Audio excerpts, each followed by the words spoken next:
Hey there, my name is Father Thomas McKenzie, and I am the pastor of Church of the Redeemer, an Anglican church in Nashville, Tennessee, in whose sanctuary I am currently standing. And I'm here today to talk to you for just a couple of minutes about Holy Week, especially here in the year 2011.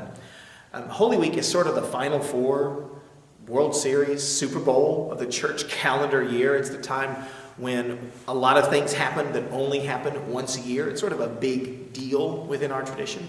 So I want to present it to you today and invite you to participate in it. Holy Week is one of those things that our tradition celebrates, some other traditions like the Roman Catholics do, but a lot of church traditions don't celebrate as much.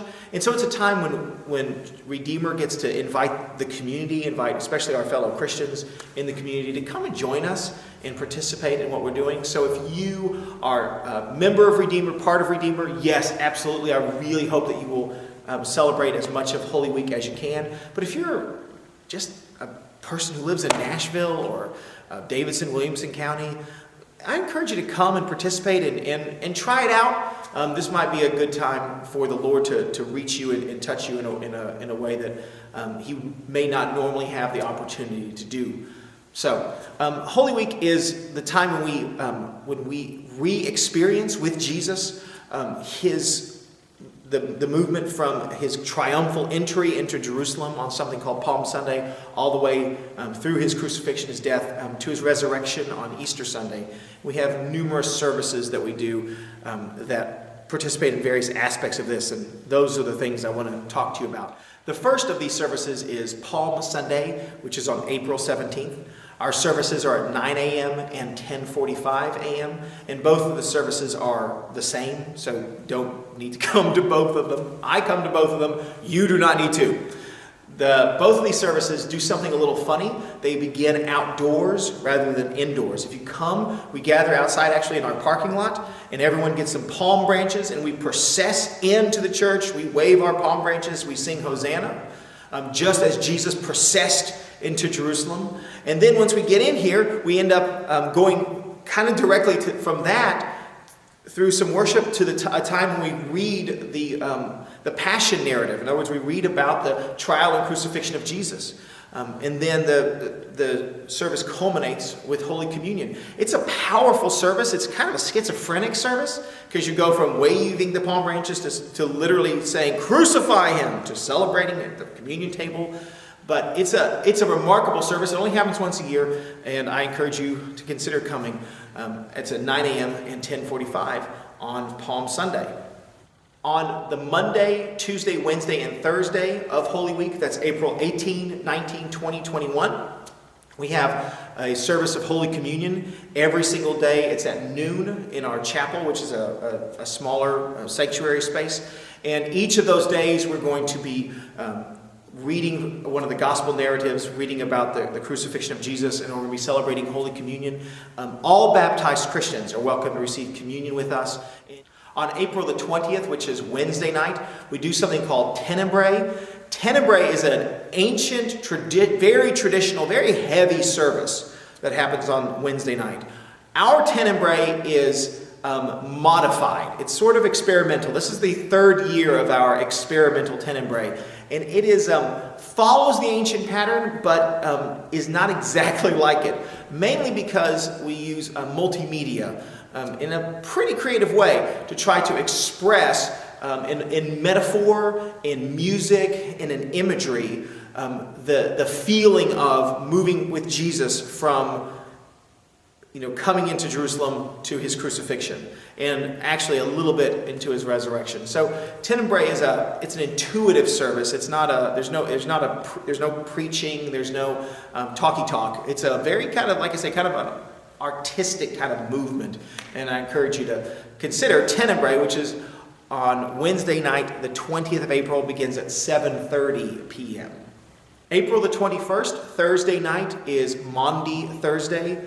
Not Monday, Thursday, it's Maundy, M-A-U-N-D-Y. It's from the Latin word for commandment. It's the day we celebrate the great commandment that Jesus gives us, the commandment to love one another as he loved us. It's also when we celebrate the foot washing. And so Thursday night, Maundy Thursday, 7 o'clock p.m. here in the sanctuary, we're going to have a communion service, but it's also going to be a service of foot washing, and people wash each other's feet. It's an amazing moment. It's a beautiful moment. It only happens once a year in our tradition.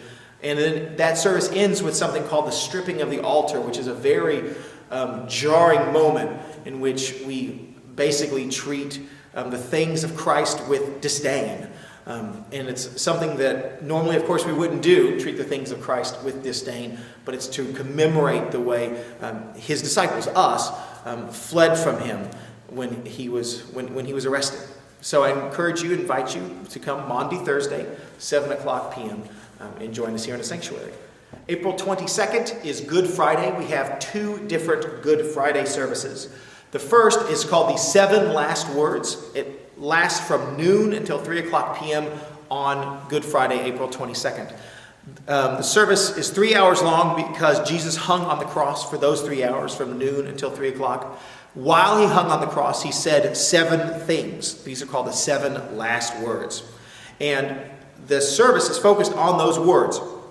And so there are periods of meditations in which people will come and speak about the meaning of those words. There's also music, there's prayer, and there's also times of extended silence.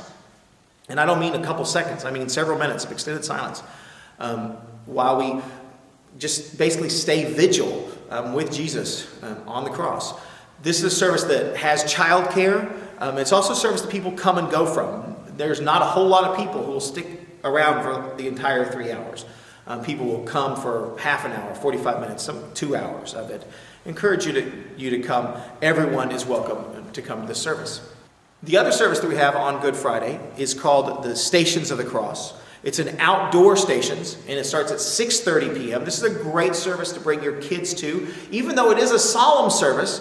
So it's not playful, but it's an outdoor service, and we have this big wooden cross that we follow around, and we have 14 different things that happen to Jesus from the time he is praying in the Garden of Gethsemane to the time his body is laid in the tomb. And we reenact some of those things metaphorically. So for instance, when Christ is crucified, we all have an opportunity to hammer nails into his cross. Or when he's stripped of his clothing, we have an opportunity to literally rip these pieces of purple fabric. It's an interactive service. It's the kind of service you need to dress appropriately for because it's going to happen outdoors regardless of the weather. And also it's the kind of service where if you cannot walk on uneven ground, this is not going to work for you because you are going to have to, follow this cross over the 4 acres here of our property. But once again, it's on Good Friday and it's at 6:30 p.m., lasts about an hour. On Easter Sunday morning, we have something called the Great Vigil of Easter. Frankly, one of my favorite things that happens in the church during a calendar year.